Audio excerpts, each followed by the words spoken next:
Donnie and Dolly. The team is supported by ableauctions.ca. Closing your business? We can help.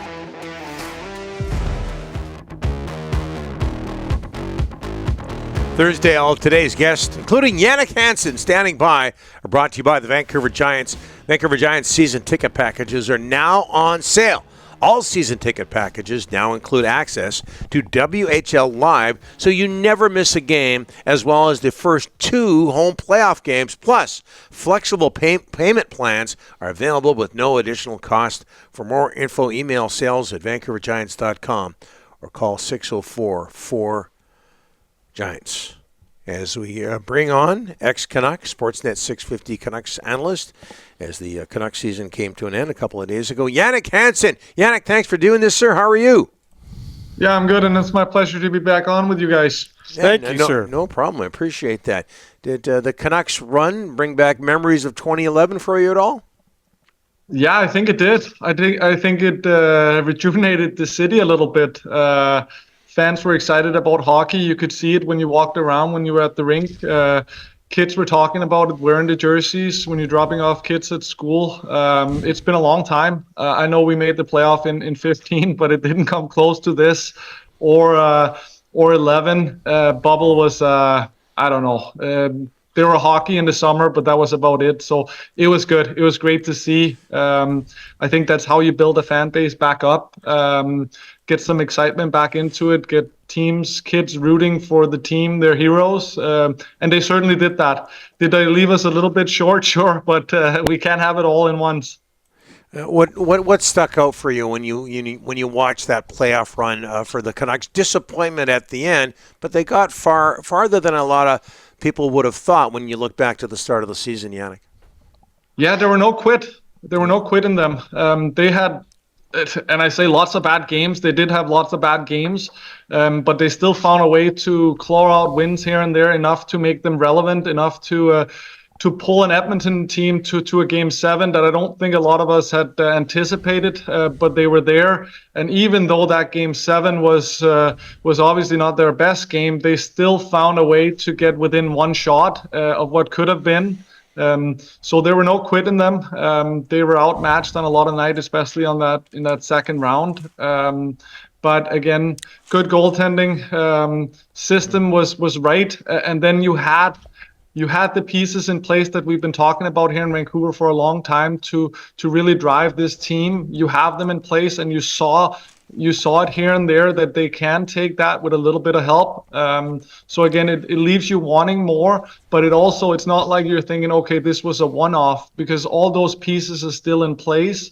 So again, I think there's excitement in the city on this team going into next season because of what happened this year and what can happen or potentially will happen next year. Jannik, imagine if Pettersson was a difference maker in these playoffs. He just wasn't. I don't know if they're going to announce, Jannik, an injury today for him, or maybe they don't. But talk a little bit about his performance and what you saw and what you didn't see. Yeah, exactly there, what you didn't see. Had he played at the level that we've seen in the past, I think they would have beat Edmonton. And that's rough putting it on him. But you take either McDavid or Draisaitl out of this series, which was essentially what Petey was, and they don't win either. You need your best players to be at their best at this time of year, and Petey is one of Vancouver's best players, and he wasn't.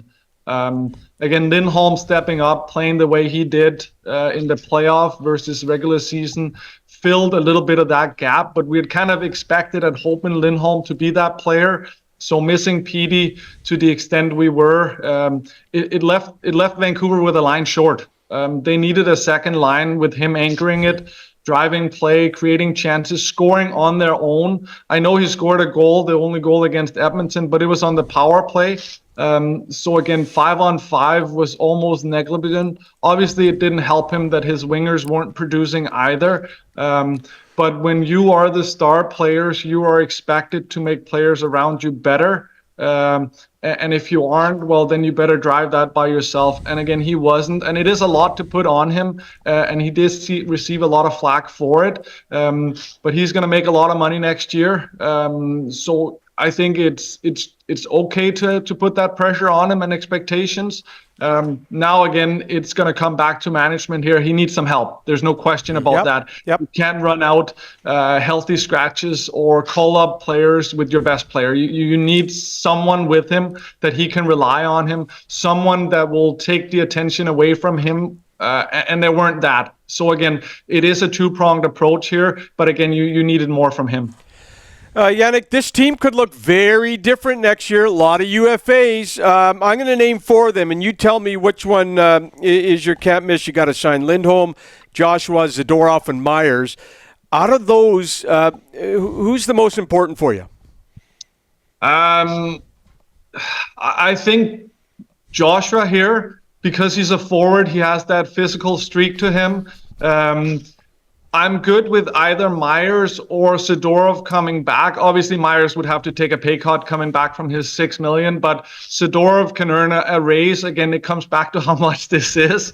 I'd love to have Zadorov back. He brings nastiness, physical attitude, a little bit of scare into the other team, but it comes down to price. I think you're going to have to say goodbye to Lindholm because you can't have that. Can't have 3 centers making that much money. You need a winger with Petey. So I'm okay with letting him go, even though he played really well in the playoffs. And then again, I don't mind Myers coming back either. I know he's received a lot of negative attention this year and years past, partly and due probably because of how much he made. If he takes less, you don't have the same expectation of thinking back to when he was a Calder Cup winner and those years. No, you can just be a shutdown, big, physical, mean defenseman, which he did really well in the playoff. So those 3 would be my guys. Obviously Dakota, because he fills it up front. Sometimes it's easier for a forward to get in and add a little bit of physicalities because all you need to do is dump the puck and finish your check. It's a little harder for the Ds to find that, where in front of the net you push and shove and you lean on guys, but that scariness it comes from forwards a little easier. And Dakota's agent is going to join us at the top of the hour. You might want to hang around for that. Hey, your old teammate, Chris Tanev, he's going to be a UFA. What does he mean? You guys went to the 2011 Stanley Cup Final together. I don't have to tell you that. What do you think he means to the Dallas Stars? I think he fills a vital role on that team. They have some very good offensive puck-moving defensemen, but he's a magnet for pucks. He's so good defensively. If you're on a penalty kill, you want him out in the first shift. If you're 5-on-6, you want him out in the first shift. If you need puck moved out of your own end, you want him out there. If you're trying to score a goal, you probably leave him on the bench. But again, defensive, you cannot match it. He's one of the best players I've played with, probably the best. One of the best I've seen defensively.